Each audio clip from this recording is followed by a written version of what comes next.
ফ্রোজেনের গল্প, গল্প শুনেও হবে দেখো গো ক্লান্ত মন শান্ত। শোনো ফ্রোজেনের গল্প, সাসপেন্স থেকে থ্রিলার, অ্যাকশন থেকে horror. Suspense, thriller, action, horror. আর ভালোবাসা থেকে হিউমার হয়ে আছে সবই অল্প স্বল্প। শোনো ফ্রোজেনের গল্প। ফ্রোজেন অডিবল, খেয়াল রাখে তোমার মনের। নীল রংটা সকলের জন্য নয়, নির্দিষ্ট কিছু সুন্দরীদের জন্যই তো বরাদ্দ বলে আমার মনে হয়। অফিসের কেবিনে সিসিটিভি মনিটরে ওয়েটিং স্পেসে বসা সেই মহিলাকে দেখেই আমার চোখটা যেন মুহূর্তের জন্য আটকে গেল। তার মোম পেঁচলানো গায়ে নীল শাড়ি এক ঝলক নীল বিদ্যুতের মতোই লাগছে। নিরাভরণ দুটো হাত আলগোছে কোলের ওপর পড়ে আছে। মুখের ভাবে অন্যমনস্কতা আর উদাসীনতা মাখামাখি। তাই তার শরীর আর মুখের আদলের সঙ্গে নীল রংটা যেন আরো আরো খুলেছে। আমি সাক্ষ্য রায়চৌধুরী, ডিএসপি, বেঙ্গল পুলিশ।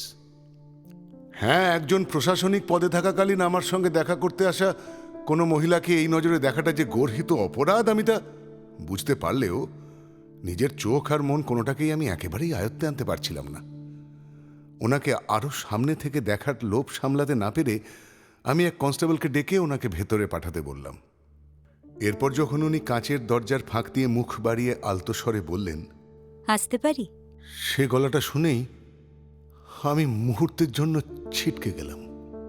দরজার ফাঁক দিয়ে বেরিয়ে থাকা ওনার ইতস্তত মুখ, দ্বিধাগ্রস্ত চাউনি আর সেই চোখের ওপর কপাল বেয়ে এসে পড়া কালো অবিন্যস্ত চুলগুলো দেখেই আমি সত্যিই খানিক থমকে গেলাম। এর পর মুহূর্তেই নিজের পুরুষ হৃদয় এবং চোখের চাউনিকে দাবড়ে ধমকে নিয়ন্ত্রণে আনার চেষ্টাও করলাম আমি, কিন্তু পারলাম কি? ওদিক থেকে উনি বলে উঠলেন, আমি কি আসবো? ওনার কথায় যেন হুঁশ ফিরল আমার। আমি বেশ অপ্রস্তুতে পড়ে যাই নিজের এই আচরণের জন্য। তারপর নিজেকে সামলে ওনাকে ঘরে আসতে বলে ইশারায় চেয়ারে বসতে বলি। তিনিও আমার কথা মতো তাই করলেন। তারপরে মুখে আলতো হাসি আর চোখে কিছুটা সংকোচ ভাব নিয়ে বলে উঠলেন, নমস্কার, আমি সায়ঙ্কারা মুখার্জি। ওনার পরিচয়টা পেয়ে আমি এবার সত্যি নড়ে চড়ে বসলাম। আমার এই 10-12 বছরের সার্ভিস পিরিয়ডে আমি যেসব হাই প্রোফাইল কেস এতদিন হ্যান্ডেল করেছি, তার মধ্যেই দেবতোষ মুখোপাধ্যায়ের কেসটি অন্যতম হতে চলেছে।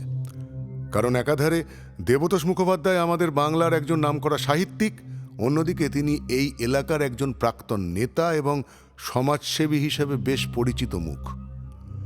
7 দিন আগে হার্ট অ্যাটাকে তাঁর মৃত্যু হয় ঠিকই, কিন্তু যে বেসরকারি নার্সিংহোমে ওনার মৃত্যু হয়, সেই নার্সিংহোমের ডাক্তারের ধারণা ওনার মৃত্যু সাধারণ নয়। এই কথা উনি আমাদের কমিশনারকে জানানোর পর কমিশনার সাহেব নিজে আমাকে দায়িত্ব দিয়েছেন কেসটা একটু তলিয়ে ভাবার জন্য। সেই সুবাদেই আমার সায়ঙ্কারাকে ডাকা। যদিও এর আগে আমি ওনাকে দেখিনি, এই প্রথম দেখা তাঁকে। আর সেই দেখাতেই উনি যেন ঝড় তুলে দিলেন আমার 40 ছোঁয়া অবিবাহিত কিঞ্চিত অবসাদের চাদরে ঢাকা মনে। বলা যায় আবারও চাঙ্গা করে দিলেন আমার বুড়িয়ে যেতে বসা মনটাকে। তবু নিজের মানসিক অবস্থা ওনার সামনে গোপন করে আমি ওনাকে বললাম, দেখুন, আপনার বাবার মৃত্যু লাং ইনফেকশন এবং সেখান থেকে হার্ট অ্যাটাকে হয়েছে বলে আপনাদের সবার মনে হলেও শেষকালে আপনার বাবার যিনি চিকিৎসা করেছেন তিনি তা মনে করেন না। বরং তিনি মনে করেন আপনার বাবাকে খুন করা হয়েছে। হোয়াট? বাবাকে? কিন্তু মানে কেন? আমার বাবাকে কেউ কেন খুন করবে? সেটা তো তদন্ত সাপেক্ষ। আসলে সেই চিকিৎসকের কথা মতো আপনার বাবার শরীরে সিউডোমোনাস প্যারুজিনোসা নামের এক ব্যাকটেরিয়ার সংক্রমণ ঘটেছে, আর যা এসেছে কোনো সি ওয়াটার কিংবা সি ফুড খাওয়ার জন্য। কিন্তু বাবার তো সি ফুডে অ্যালার্জি ছিল। সেখান থেকেই তো সন্দেহের উৎপত্তি, ম্যাডাম। ডাক্তারের মতে ওনার লাংসের অবস্থা ভালো নয় জানবার পর কেউ বাইরে থেকে ওনার শরীরে এই ব্যাকটেরিয়া ঢুকিয়েছে। ওনার মৃত্যুর 3 থেকে 6 মাস আগে থেকেই এই প্রসেস চলছে ক্রমাগত। হতেই পারে না, বাবা বাইরের কিছুই খেতেন না, আর বাড়িতেও আমার বাবাকে আমিই খাবার সার্ভ করতাম। তাহলে কি আপনি বলতে চাইছেন কোনোভাবে? না না, আপনি এইভাবে কেন ভাবছেন? আমি কেবল জানতে চাইছি আপনার বাবা কি আপনি ছাড়া আর কারোর হাতেই? আপনার মা? দেখুন, আমার মা গত 10 বছর ধরে প্যারালাইজড। বিছানা ছেড়ে উঠলেও না তেমন স্পষ্টভাবে কারোর সাথে কথা বলতে পারেন, না নিজের পায়ে দাঁড়াতে পারেন। I see. আচ্ছা, তাহলে আপনি একটু মনে করে দেখুন যে আপনি ছাড়া আর কারুর হাত থেকে আপনার বাবা লাস্ট 3 থেকে 6 মাস কিছু খেতেন কিনা। মনে করুন miss Mukherjee, we need to know this answer. কোনো রকম খাবার বা পানীয় বা জল ভরা সন্দেশ। ইয়েস। কে নিয়ে আসতো? দাদাই। ও মানে আমার জ্যাঠতো দাদা কৌস্তব মুখোপাধ্যায়। ওনার কাছে কি আপনার বাবাকে মারার কোনো কারণ থাকতে পারে? 100 বার। ওর জন্যই তো আমার বাবা আরো বেশি করে রোজ রোজ অসুস্থ হয়ে পড়ছিল। কেন? কারণ ও চেয়েছিল আমাদের বাড়ির অষ্টধাতুর রাধা মাধবের মূর্তিটা বাজারে বিক্রি করে দিতে। আর আর আমার বাবার কাছে ওটা কোনোভাবেই শুধুমাত্র একটা মূর্তি ছিল না। বাবা সবসময় মনে করতেন যে ওই মূর্তিটার জন্যই বাবার পরিবারের এত নাম যশ খ্যাতি সবটুকুটা। ও তো ওই মূর্তিটা একবার চুরিও করেছিল, কিন্তু বাবা তখন ক্ষমতায় থাকায় নিজের সোর্স কাজে লাগিয়ে সেই মূর্তিটাকে বাবা ফিরিয়ে আনে। সেই মূর্তি এখন কোথায়? আমাদের বাড়ির সিন্ধুকেই আছে। আসলে কি জানেন ইন্সপেক্টর, ওই মূর্তিটা না শুধুমাত্র অষ্টধাতুর মূর্তি না, বরং তার গায়ে খচিত আছে 9টা দামি পাথর, যার বাজার মূল্য এখন কয়েক কোটি টাকা হবে। আর সেই লোভেই দাদাই, এই নিয়ে দাদাইয়ের সঙ্গে বাবার অনেকবার অশান্তি হয়েছে জানেন। 1 মিনিট, আমার বাবার যেদিন হার্ট অ্যাটাক হয় সেদিন সকালেই তো দাদাই বাবার সঙ্গে দেখা করতে এসেছিল, আর সেটাও শ্রীরামপুরের ওই জল ভরা সন্দেশ সাথে করে নিয়েই। আপনার বাবা ওনার আনা সন্দেশ খেতেন? হ্যাঁ, আমি তো বাবাকে প্লেটে সাজিয়ে দিতাম। আসলে আমার বাবা ছোট থেকেই দাদাইকে খুব ভালোবাসতেন, আর দাদাইও তো শুনেছি বাবার খুবই ন্যাওটা ছিল। কিন্তু তারপর যত দাদাই বড় হয় ততই বাবার সঙ্গে ওর দূরত্ব বাড়ে। এই কৌস্তব মুখার্জি কি করেন? এতদিন কিছুই করতো না। ক্লাস 8 পাশ করা একটা বখাটে ছেলে কী বা করবে বলুন। কিন্তু এখন সে একজন লোকাল নেতা, সঙ্গে প্রমোটারও। আমাদের পৈতৃক বাড়িটাও ওর জন্যই ভাঙা পড়েছে। বাবার মত ছিল না জানেন, কিন্তু দাদাইয়ের জোড়াজুড়িতেই বাবা সবটা করতে বাধ্য হয়েছিল। কৌস্তব মুখোপাধ্যায়? আরে হ্যাঁ, আমি সেই। আমাকে এভাবে থানায় ডেকে পাঠানোর সাহস কে দিয়েছে আপনাকে? জানেন আমি কে? হ্যাঁ, হনু। কিন্তু ইন্টারোগেশন রুমের এই চেয়ারটায় বসে অনেক হনুরি সোনুমনুকে শুকিয়ে বোঁদে করে দিয়েছি আমি। বেশি হল্লা করলে আপনারও সেই ব্যবস্থাই করব। কি এটা ফালতুকা পুলিশ অফিসার হয়ে আমাকে থ্রেট দিচ্ছেন? একটা ফোন করব, এখান থেকে কাকদ্বীপের কচুবনে সান্টিং করে দেবো, ঠিক আছে? জানি প্রচুর হয়েওছি, কিন্তু কচুবন হোক কিংবা mangrove, a man remains a man always. বুঝলেন কিছু? তাই ওসব না কপচে যা জিজ্ঞাসা করছি তাই বলুন। কি কি কি কি জানতে চান আপনি? দেবতোষ মুখোপাধ্যায়ের মৃত্যুর আগের দিন তো আপনি দীঘার রিসোর্টে মোৎসব করছিলেন। তাহলে পরের দিন চন্দননগরের জল ভরা নিয়ে তার কাছে গেলেন কি করে? কে এনে দিল আপনাকে সেই জল ভরা সন্দেশ? নাকি আগে থাকতেই? আরে তা জেনে আপনার কি লাভ? আরে মালটা ফুটে গেছে যখন, আর কেন বেকার ওকে নিয়ে টানাছেড়া করছেন? করছি আপনার বাপ ঠাকুরদার হুকুমেই। তেনারাই বলেছেন আমাদের কেসটা তলিয়ে দেখতে। তাই কথা না বাড়িয়ে যা জিজ্ঞাসা করছি উত্তর দিন। এই প্রশ্নে আবার উত্তর দেওয়ার কি আছে?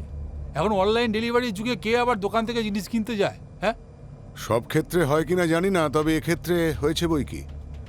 কারণ আমরা আপনি যে দোকান থেকে মিষ্টি কিনেছিলেন সেই দোকানে খোঁজ নিয়ে জেনেছি আপনি সেই দিন বা তার আগের দিন কোনো মিষ্টি না অর্ডার দিয়েছিলেন না ডেলিভারি নিয়েছিলেন। আপনি ওই দোকান থেকে সন্দেশ এনেছিলেন 7 দিন আগে, তাও নিজে গিয়ে। সংখ্যাটা ছিল প্রায় 80 পিস। সেদিন তো কাকুর জন্য মাত্র 20টা সন্দেশ এনেছিলেন। বাকি 60টা সন্দেশ এখন কোথায়? হ্যাঁ, তো এখান থেকে অত দূর কি মাত্র 20টা সন্দেশ আনতে যাবো? আর বাকিগুলো কোথায় আবার? কি খেয়ে নিয়েছি সব? খেয়ে নিয়েছেন নাকি কোনো ফ্রিজ বা কোল্ড স্টোরেজে স্টোর করে রেখেছেন? ওই সন্দেশ যে পরে আপনারা লাগবে না তা তো আপনি নিজেও জানতেন না, তাই না? কি বলতে চাইছেন বলুন তো? উদয়পুরের বন্ধ মেরিন রিসার্চ সেন্টারটায় কেন গিয়েছিলেন আপনি? ওর এখনকার কেয়ারটেকার লোকটির সাথে আপনার তো বেশ ভালোই বন্ধুত্ব, তাই না? কি সব আলবাল বকছেন বলুন তো? হাই! আমি তোর সাইটের বালি সাপ্লায়ার কালু না, ডিএসপি শক্ক রায় চৌধুরী। তাই কোনো রকম গালি গালাজ বা অশালীন মন্তব্য করলে সোজা লকআপে চালান করে দেবো, মাথায় রাখিস। এবার বল। আমার সঙ্গে তেমন কোনো... মিথ্যে কথা। তেমন কোনো সম্পর্ক না থাকলে কেউ রিসর্টে ডেকে তাকে দুদিন ধরে মদ খাওয়ায় না। যে দুদিন তুই ওখানে ছিলি, দুদিনই ও তোর সঙ্গে দেখা করেছে। সত্যি না মিথ্যে? সত্যি স্যার, কিন্তু তার জন্য... সেই ল্যাব থেকেই তো সমুদ্রের জলে মিশে থাকা জীবনঘাতী সিউডোমোনাস প্যারোজিনেসা নামের ব্যাকটেরিয়া তুই ওই জল ভরা সন্দেশে মেশাচ্ছিলি, তাই না? আর সেই সন্দেশ গত 3 মাস ধরে ক্রমাগত তুই তোর কাকু মানে দেবতোষ মুখোপাধ্যায়কে খাইয়েছিস। কারণ তুই জানতিস অতিরিক্ত স্মোক করার কারণে তার লাংসের অবস্থা খারাপ। এই অবস্থায় ওই ব্যাকটেরিয়া তার রক্তে মিশলে কাকুর মৃত্যু কেবল সময়ের অপেক্ষা। আর তার মরার পর রাধা মাধবের সেই অষ্টধাতুর মূর্তি তোর। না না না, এসব মিথ্যে স্যার। আমি এসব কিছু করিনি। আমি কাকুর জন্য ওই সন্দেশটুকুই নিয়ে যেতাম, কিন্তু তাতে কিছু মেশানো থাকতো না স্যার। আর তাছাড়া যে মানুষটা স্যার ওই মূর্তি নিজের কাছে রাখার জন্য আমাকেই প্রতি মাসে 1 লাখ টাকা করে দিত, সেই সোনার ডিম পাড়া হাঁসকে আমি মারতে যাব বলুন? কি তোর কাকু তোকে প্রতি মাসে 1 লাখ টাকা করে দিতেন? হ্যাঁ স্যার, আমি মূর্তিটা বিক্রি করে পয়সা রোজগার করতে চেয়েছিলাম, কিন্তু কাকু সেই মূর্তি নিজের কাছেই রাখতো। আর তার দরুন উনি প্রতি মাসে আমাকে 1 লাখ টাকা করে দিতেন। ঘটনার দিন সকালেও আমি সেই টাকাই আনতে গিয়েছিলাম ওখানে, আর তারপরেই কাকুর হার্ট অ্যাটাক হয়। এমন কিছু ঘটনা সেদিন ঘটেনি তো? বা তোর কাকু তোকে টাকা দিতে অস্বীকার করেছিল বলে তুই এমন কিছু ঘটাসনি তো যার জন্য? বললাম তো না স্যার, এ কাজ আমি করিনি। আর তাছাড়া কাকুর শরীরে কি ওই ব্যাকটেরিয়া আপনা থেকে ঢুকতে পারে না? মানুষটা তো এমনিই 2-3 মাস অন্তর অন্তর ওই ছিনাল মেয়ে ছেলেটাকে নিয়ে সমুদ্রে বেড়াতে যেত। কার কথা বলছিস তুই? কেন? ওই অপরূপা দস্তিদার, কাকুর দলের যুবনেত্রী। কাকুর জন্যই তো ওই বিরোধী দলের হয়েও ওরা তো বারবারন্ত। এই মহিলার সঙ্গে দেবতোষবাবুর কি সম্পর্ক ছিল? স্যার, একজন ক্ষমতাবান নামযশওয়ালা লোকের সঙ্গে একটা ছেনাল মেয়ের যা সম্পর্ক থাকে স্যার, যদিও ওদের এই সম্পর্কের কথা অন্য কেউ জানে কিনা আমি জানি না, আমিও জানতে পারতাম না স্যার। নেহাত ওই কেয়ারটেকার লোকটা কাকু ছবি দেখে চিনতে পারে আর আমাকে সব বলে দেয়। স্ট্রেঞ্জ। দেবতোষ মুখোপাধ্যায়ের মতো এত বড় মাপের একজন মানুষের এরকম মহিলার সঙ্গে অবৈধ সম্পর্ক ছিল?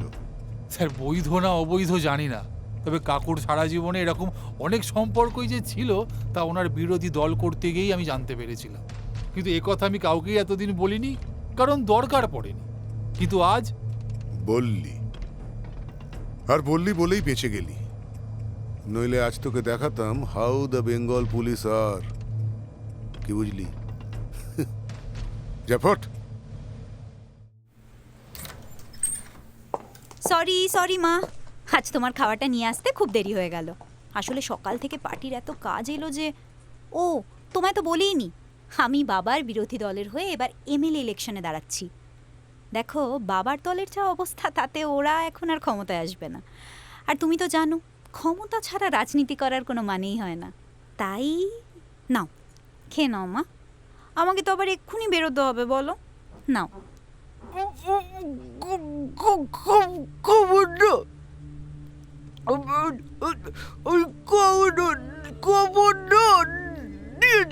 এরকম করে না মা, না খেলে তোমার শরীর তো আরো ভেঙে পড়বে, বলো।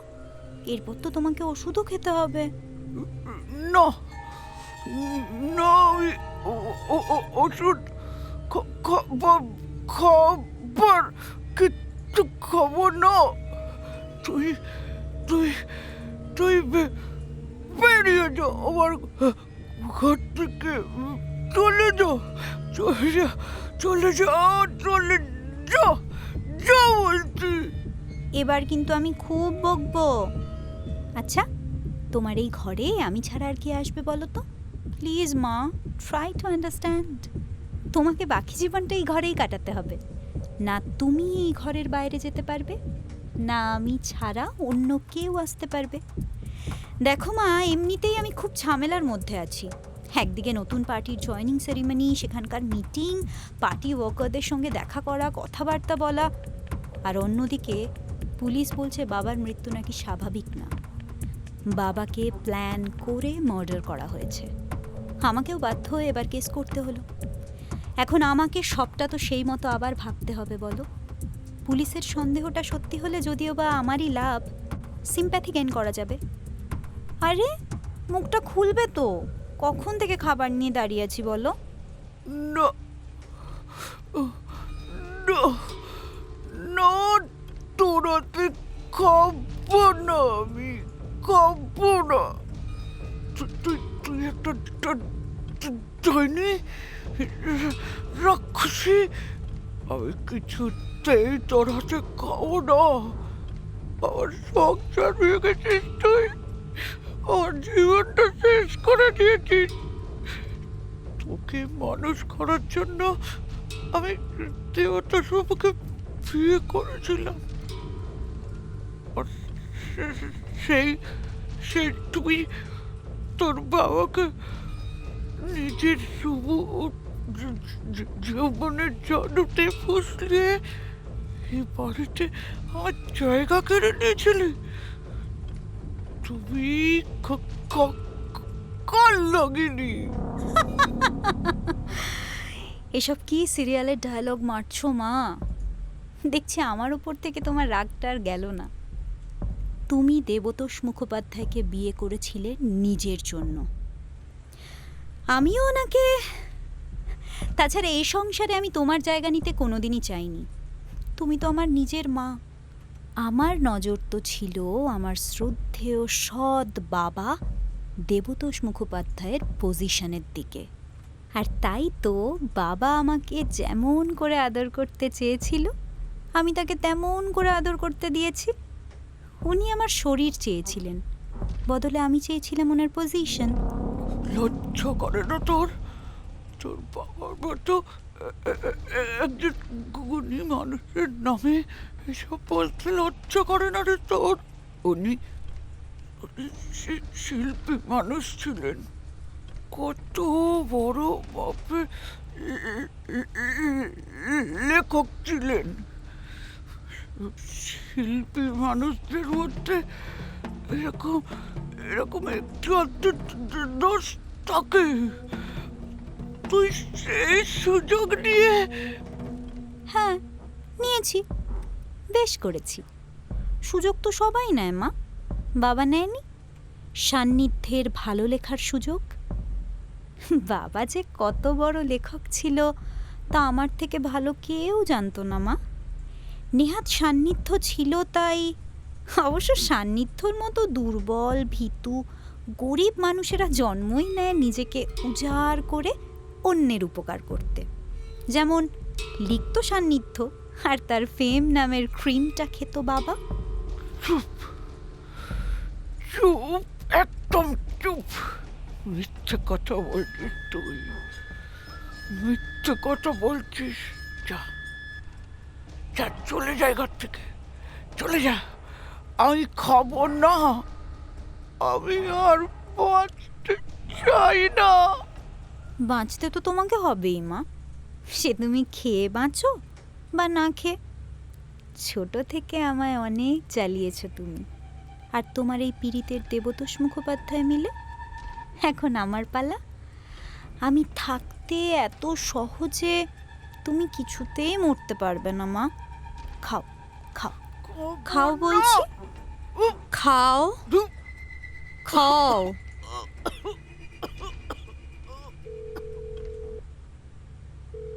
হ্যালো, হ্যাঁ শোন, কৌস্তবকে আমার আর দরকার নেই। তাই ও হ্যাঁ, ও কিন্তু রোজ রাত 12টা 12:30 নাগাদ মদ খেয়ে টলতে টলতে বাড়ি ফেরে, তখনই। রাখলাম। ও মা, পুরোটা খেতে হবে বললাম তো, কোনো কথা শুনবো না। না না না না, খাবো না।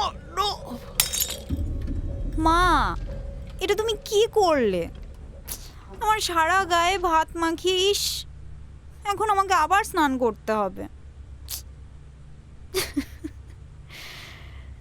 তোমার এখনকার অবস্থা দেখে আমার সত্যি খুব কষ্ট হয় মা। খুব কষ্ট হয়। অপরূপা দস্তিদারের ফোনে অনেকবার ট্রাই করার পরেও যখন তার সঙ্গে যোগাযোগ করা গেল না, তখন আমি আর অপেক্ষা না করে সোজা রওনা হলাম ওনার ঠিকানায়। কিন্তু সেখানেও কাউকে দেখতে না পেয়ে আমি বাধ্য হয়ে ওনার বাড়ির লোককে ওনাকে আমার সঙ্গে দেখা করার মেসেজ দিয়ে থানায় ফেরার পথে ভাবলাম একবার দেবতোষ মুখোপাধ্যায়ের বাড়ি ঘুরে যাই।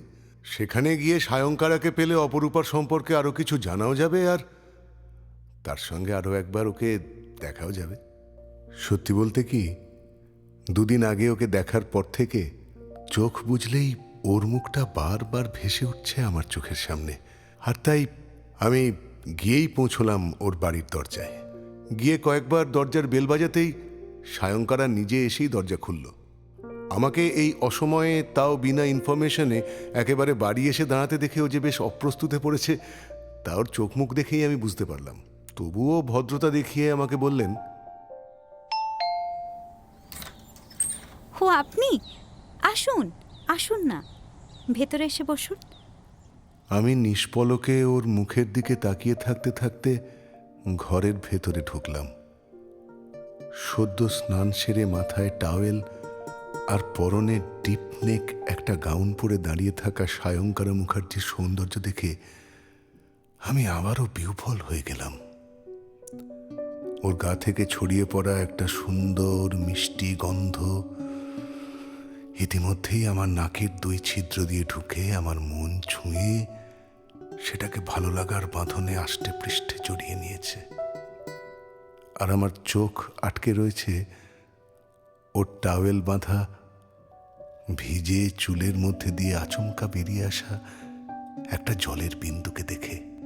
সেই জলের বিন্দু ধীরে ধীরে ওর কানের পাশ দিয়ে ফর্সা গাল, গাল থেকে গলা, গলা থেকে ঘাড় বেয়ে ক্রমে নিচে, আরো নিচে নামতে নামতে পোশাকের মধ্যে কোথায় যেন হারিয়ে গেল। জলের বিন্দুটির হারিয়ে যাওয়া দেখতে দেখতে আমিও যেন হারিয়ে গিয়েছিলাম সায়ংকারার অল্প ভিজে গাল, গলা, ঘাড় আর টিপনেক গাউনের মাঝে। হুঁশ ফিরল সায়ংকারার কথায়। আপনি এখানে হঠাৎ? মানে কিছু দরকার ছিল কি? আসলে আমাকে একটু বেরোতে হতো, তাই। না মানে হ্যাঁ হ্যাঁ, আসলে কাল আপনার দাদা কৌস্তব মুখার্জির মুখে শুনলাম আপনার বাবা নাকি 2-3 মাস অন্তর অন্তর সমুদ্রের ধারে যেতেন। হ্যাঁ, তবে বেড়াতে নয়। তাজপুরে বাবা একটা অনাথ আশ্রম খুলেছিলেন 2-3 বছর আগে। সেখানেই উনি, আসলে আমার বাবা তো সমাজসেবী ছিলেন, তার উপর গরিব অনাথ ছেলে মেয়েদের ওপর বাবার বরাবর খুব দরদ। আচ্ছা, ওখানে উনি কার সাথে যেতেন? মানে সঙ্গে কে থাকতো? আপনি? না, আমি কোনোদিনও যাইনি। পার্টি ওয়ার্কার বা বাবার বন্ধু বান্ধব থাকতো হয়তো। বন্ধু নাকি বান্ধবী বা বিশেষ কেউ? আই মিন অপরূপা দস্তিদার? আপনি কি করে জানলেন? এটা তো আমার প্রশ্নের উত্তর হলো না ম্যাডাম। ওনার সঙ্গে আপনার বাবার সম্পর্কটা ঠিক কিরকম ছিল? আমার প্রশ্নটা শুনে সায়ংকারার মুখের অভিব্যক্তি একটু বদলে গেল ঠিকই, কিন্তু এই প্রশ্নটা শুনে উনি যে খুব বিচলিত হয়ে পড়েছেন বা অপ্রস্তুত হয়ে পড়েছেন এমনটা কিন্তু আমার একেবারেই মনে হলো না। বরং উনি খুবই স্বাভাবিক স্বরেই জবাব দিলেন, দেখুন, মেয়ে হিসেবে এ ব্যাপারে আমি আর কি বলবো বলুন। তবে কানাঘুষো তো অনেক কথাই শোনা যায়। বিখ্যাত মানুষদের নিয়ে এসব তো চলতেই থাকে।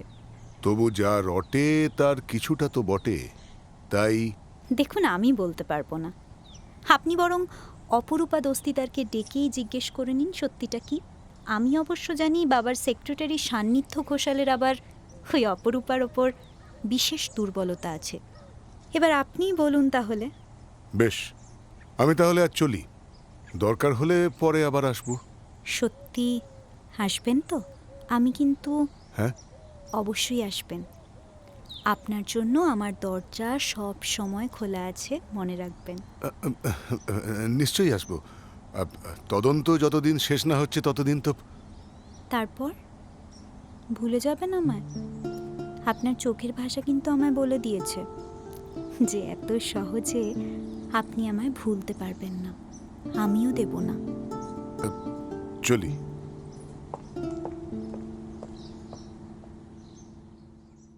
সায়ংকারা যে আমার চোখ এবং মন দুয়ের ভাষায় পড়ে ফেলেছে তা বুঝতে আমার এতটুকু বাকি রইল না। একজন ডিউটিরত অফিসারের মনের কথা অন্যজনের বুঝে ফেলাটা যে একজন দক্ষ পুলিশ অফিসারের কাছে কতটা লজ্জার বা অনুশোচনার কারণ হতে পারে তা অন্য ক্ষেত্রে অনুভব করতে পারলেও এক্ষেত্রে আমার বেশ ভালোই লাগতে শুরু করলো। কিন্তু কিন্তু কেন? তবে কি আমিও সত্যি সত্যি এতদিন পরে কারোর প্রতি দুর্বল হয়ে পড়লাম? আমার মনের সব ভাবনাগুলোকে এক ঝটকায় টেনে উপড়ে নিল আমার ফোনের রিংটা।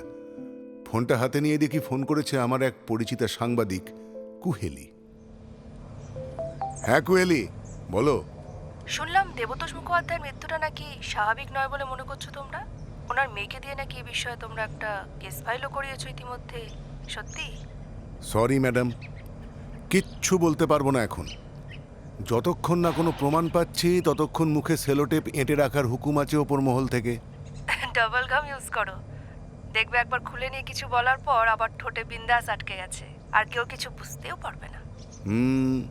অন্য কেউ হলে পারতো, কিন্তু কেসটা যেহেতু আমি হ্যান্ডেল করছি তাই এক্ষেত্রে ঠোঁটে সেলোটেপ ডাবল গাম ছেড়ে ফেবিকুইক আটাই শ্রেয় মনে করছি, এই আর কি। যাকে বলো না, আমার আরো সোর্স আছে। তোমাদের ডিপার্টমেন্টের এতটা খবর যখন বার করতে পেরেছি তখন বাকিটাও পারবো। তোমার মুখে ফেবিকুইক সাটা থাকলেও আমারটা তো খোলা, তাই একটা খবর দিই। তাজপুরে দেবতোষ মুখোপাধ্যায়ের একটি অনাথ আশ্রম আছে, নিশ্চয়ই জানো। হ্যাঁ, যেখানে উনি নাকি প্রতি 2-3 মাস অন্তর অন্তর যেতেন ওনার দলের যুবনেত্রী অপরূপা দস্তিদারকে নিয়ে, কি তাই তো? হ্যাঁ, তবে ওখানকার একটি 10 বছরের বাচ্চা ছেলের প্রতি নাকি ওনাদের দুজনেরই বিশেষ টান আছে। বাচ্চাটির নামও রেখেছেন অপরূপা আর দেবতোষ মিলেই, আদ্রিত। শোনা যায় দেবতোষ বাবু নাকি প্রথমে ওই বাচ্চাটিকে নিজের কাছে রাখতে অপরূপাকে বিয়ে পর্যন্ত করার সিদ্ধান্ত নিয়েছিলেন, কিন্তু তারপর ক্ষমতাচ্যুত হওয়ার পর নিজের নাম যশ খ্যাতি হারাবার ভয়ে সেই সিদ্ধান্ত বদলান। এরপর 3 মাসের মধ্যে ওখানে এই অনাথ আশ্রমটি খোলেন ওই ছেলেকে ওখানে রেখে মানুষ করার জন্য। বাবা, এই দেবতোষ মুখোপাধ্যায় ভদ্রলোকটির চরিত্রের ভাঁজে ভাঁজে রহস্য লুকিয়ে আছে দেখছি। একটি অনাথ বাচ্চাকে রাখার জন্য একটা অনাথ আশ্রম খুলে ফেললেন কেন? ওই বাচ্চাটি নাকি দেবতোষ বাবু আর অপরূপা দস্তিদার দুজনেরই খুব প্রিয়, প্রাণও বলা যেতে পারে। অনাথ আশ্রমে থাকলেও ওই বাচ্চাটির এতটুকু অযত্ন ওনারা সেখানে হতে দেন না। অপরূপা দস্তিদার তো কাল রাতেও সেখানেই ছিল বলে শুনেছি। আই সি, তাহলে তো একে একে 2, 2 একে 3 কেস বলেই মনে হচ্ছে। পুলিশ তুমি না আমি, তবে ব্যাপারটা তো সহজ বলে আমার মনে হয় না। কারণ অনাথ আশ্রম তো খুলেছে কিছু বছর হলো, তার আগে এই বাচ্চাটা ছিলই বা কোথায়, আর হঠাৎ করে দেবতোষ বাবুর জীবনে সে এলোই বা কি করে, সে রহস্য এখন অজানা। স্ট্রেঞ্জ, এ তো 2 একে 3-এর বদলে 5-এর থিওরি মনে হচ্ছে। Anyway, thanks for the info ma'am, রাখছি। এই বলে ফোন রাখতে রাখতেই আমি পৌঁছে যাই আমার অফিসে। নিজের কেবিনে ঢুকতেই দেখি আমার কেবিনে আমার জন্য ইতিমধ্যেই অপেক্ষা করে আছেন এক মহিলা। বয়স আনুমানিক সায়ংকারার মতোই, বা খুব বেশি হলে তার থেকে 1-2 বছরের সিনিয়র হবে। আমাকে দেখেই তিনি উঠে দাঁড়িয়ে নমস্কার করার পরে বললেন, নমস্কার, আমি অপরূপা দস্তিদার। শুনলাম আপনি আমার বাড়ি গেছিলেন। হ্যাঁ বসুন। আপনাকে অনেকবার ফোনেও ট্রাই করেছি, বাট... হ্যাঁ, আমি আসলে একটা পার্সোনাল কাজে শহরের বাইরে ছিলাম। হ্যাঁ জানি। আদ্রিতের কাছে গিয়েছিলেন তো? আদ্রিত? চিনতে পারছেন না? তাজপুরের অনাথ আশ্রমে থাকে। আপনি আর দেবতোষ মুখোপাধ্যায় তো প্রায়ই যেতেন ওখানে ওর সঙ্গে দেখা করতে, তাই না? দেবতোষবাবু তো মনে হয় এই অনাথ আশ্রমটা খুলেও ছিলেন ওরই জন্যে, কি তাই তো? আমি এ ব্যাপারে কিছু... আর অনাথ আশ্রম কি শুধু একজন বাচ্চার জন্য খোলা হয়? দেবতোষদা বরাবর অনাথ পথ শিশুদের ভালোবাসতেন, তাই... ও, কিন্তু যিনি অনাথ বাচ্চাদের এত ভালোবাসতেন তিনি যখন নেতা ছিলেন, ক্ষমতায় ছিলেন, তখন অনাথ আশ্রম না খুলে একেবারে গদিচ্যুত হওয়ার পরে কেন খুললেন? কি কি বলতে চাইছেন আপনি? বলতে কিছুই চাইছি না, জানতে চাইছি কি? আপনার সঙ্গে দেবতোষবাবুর কি সম্পর্ক ছিল, আর আপনার আর দেবতোষবাবুর সঙ্গে ওই বাচ্চাটির কি সম্পর্ক? দেবতোষ মুখোপাধ্যায় আমার পার্টির সিনিয়র লিডার ছাড়া আর কিচ্ছু না। আর 5টা অনাথ বাচ্চার সাথে আমাদের যা সম্পর্ক, আদ্রিতের সঙ্গেও আমাদের। মিথ্যে বলছেন আপনি। তাহলে ওই একই আশ্রমে বাকি বাচ্চাদের থাকার জায়গা আর আদ্রিতের থাকার জায়গা আলাদা কেন? বাকি বাচ্চারা যেখানে পড়াশুনো করে সেখানে না গিয়ে আদ্রিত অন্য দামি ইংরাজি মাধ্যম স্কুলে যায় কেন?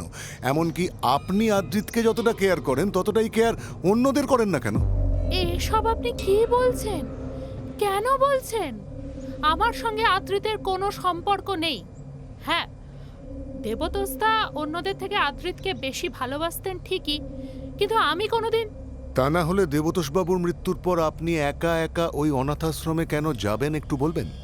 আমি জানি আদ্রিতের সঙ্গে আপনার এবং দেবতোষবাবুর দুজনেরই একটা সম্পর্ক আছে। সেটা আপনি নিজের মুখে স্বীকার না করলে আমি নিজেই সেটা খুঁজে বের করে নেব। হ্যাঁ, করুন না। আমিও চাই আপনারা সমস্ত সত্যিটা খুঁজে বার করুন।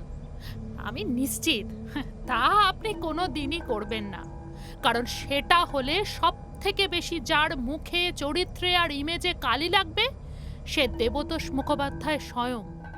আমি আরও কিছু প্রশ্ন করতে যাব, কিন্তু তার আগেই হুড়মুড়িয়ে আমার ঘরে ঢুকে এলেন এক ভদ্রলোক। তিনি আমার সামনে বসে থাকা অপরূপাকে দেখেই বলে উঠলেন, এ কি, তুমি একা একা এখানে চলে এসেছো কেন? আমি তো তোমাকে বললাম যে আমি তোমাকে এখানে নিয়ে আসব। আমার জন্য আরেকটু অপেক্ষা করা গেল না? আমি অনেকক্ষণ তোমার জন্য অপেক্ষা করেছি। তাছাড়া থানায় আসবো, এতে আবার তোমাকে সঙ্গে আনার কি আছে? এমন তো নয় যে আমি প্রথমবার থানায় আসছি। সে তো এতদিন এসেছো পার্টি যুবনেত্রী হিসাবে, কিন্তু আজ তো তুমি এখানে এসেছো। তুমি জানো তোমার এই কাজের জন্য তোমাকে কত বড় মূল্য দিতে হতে পারে? তোমার এতদিন ধরে গড়ে তোলা ইমেজ নিমেষে শেষ হয়ে যেতে পারে। না, আমি কোনো কথা শুনতে চাই না। তুমি এক্ষুনি আমার সঙ্গে যাবে। What the hell? আপনি সান্নিধ্য নাকি? দেবতোষ মুখোপাধ্যায়ের সেক্রেটারি? তা সান্নিধ্যবাবু, আমার গায়ের এই খাকি পোশাকটা দেখেও কি আমায় আপনার সেক্রেটারি বলে মনে হয়েছে নাকি, যে বিনা অনুমতিতে ঢুকে আমার সামনে থেকে আমার ইন্টারোগেশন শেষ করবার আগেই আপনি ওনাকে নিয়ে যেতে চাইছেন? মগের মুল্লুক পেয়েছেন থানাটাকে? সরি স্যার, কিন্তু আপনি বিশ্বাস করুন, এইভাবে আপনি ওকে কিচ্ছু জিজ্ঞাসা করতে পারেন না। তাছাড়া ও কিচ্ছু জানে না। আপনার যা কিছু জিজ্ঞাসা করার আমাকে করুন, ওকে নয়। কি জানি না আমি? আদ্রিতের পরিচয়, নাকি কিভাবে দেবতোষ মুখোপাধ্যায় সাহিত্যিক দেবতোষ মুখোপাধ্যায় হয়ে উঠেছেন তার পেছনের সত্যিটা? এখানে এসব বলে কিচ্ছু হবে না অপরূপা। খেলা এখন পুরো ঘুরে গেছে। সায়ংকারা মুখার্জি শাসক দলের এমএলএ ইলেকশনে দাঁড়াচ্ছে। এরপর অন্য একটা খেলা হবে, একেবারে অন্য। অপরূপা দস্তিদারের মুখে কথাটা শুনেই আমার ভুরুটা এবার সত্যি কুঁচকে গেল বই কি। কেসটার মধ্যে যে এরকম একটা অ্যাঙ্গেল আসতে পারে তা আমি কল্পনাও করিনি। তবে হ্যাঁ, একটা ব্যাপারে আমি নিশ্চিত হয়ে গেলাম অপরূপা আর সান্নিধ্যর কথা শুনে। অপরূপা যুবানেত্রী হলেও রাজনৈতিক মস্তিষ্ক ওনার একেবারেই ভোঁতা। বরং উনি অল্পেতেই একটু মাথা গরম করে ফেলা সরল সাদাসিধা মহিলা, যিনি ক্ষমতার লোভে এই জালে জড়িয়ে পড়েছেন। এমন একজন মহিলার পক্ষে কি শুধু ক্ষমতার জন্য দেবতোষ মুখোপাধ্যায়ের মতো একজন লোকের সঙ্গে অবৈধ সম্পর্ক রাখা সম্ভব? নাকি ওনাদের মধ্যে অন্য কোনো সম্পর্ক ছিল? এরকমই নানা কথা ভাবতে ভাবতে আমার সেদিন পুরোটাই কেটে গেল।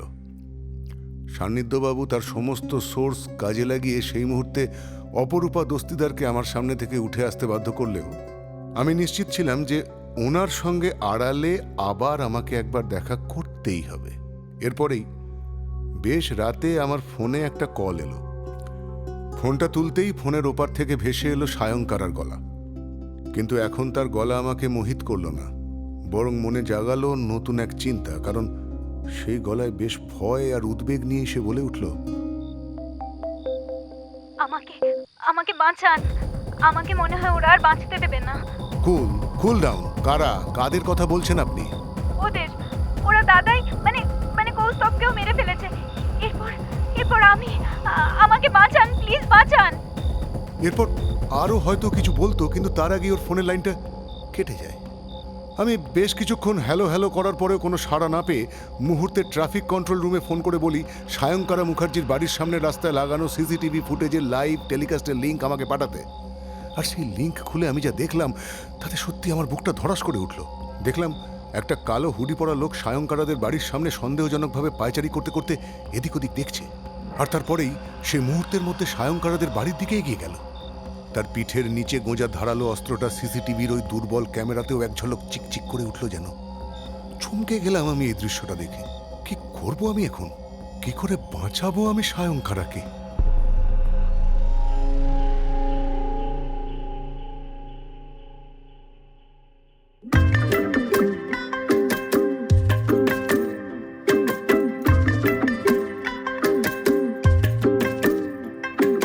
শোনো ফ্রোজেনের গল্প, গল্প শুনেও হবে দেখো গো ক্লান্ত মন শান্ত।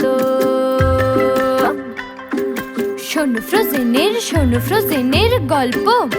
সাসপেন্স থেকে থ্রিলার, অ্যাকশন থেকে horror. Suspense, thriller, action, horror. আর ভালোবাসা থেকে হিউমার হয়ে আছে সবই অল্প স্বল্প। শোনো ফ্রোজেনের গল্প। ফ্রোজেন অডিবল, খেয়াল রাখে তোমার মনের।